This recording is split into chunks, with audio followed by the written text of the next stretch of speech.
মা হুয়ার রূহ, মুহাম্মদ আমাদেরকে বলে শোনাও রূহ কারে বলে, কেমন করে আসে, কেমন করে যায়, এ ব্যাপারে কি জানো বলো। 2 নাম্বার প্রশ্ন, মান হুম আসহাবুল কাহফ, আসহাবে কাহফ সম্পর্কে কি জানো। 3 নাম্বার প্রশ্ন, মান হুয়া যুলকারনাইন, যুলকারনাইন বাদশা সম্পর্কে কি জানো।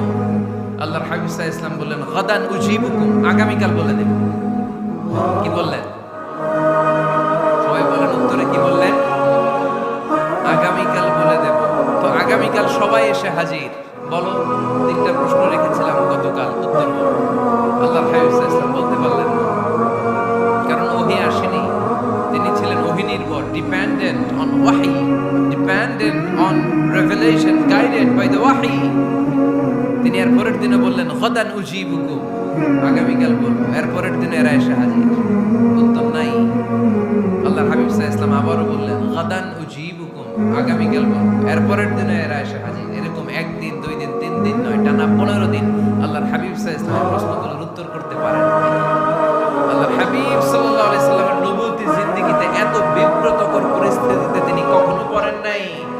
ইহুদিরা প্রতিদিন এসে হট্টগোল করে আর মক্কায় রটনা ছড়ায়, দেখো এই লোকটা যদি সত্যি নবী হতো তাহলে তো উত্তর করতে পারতো, ঠিক কি না?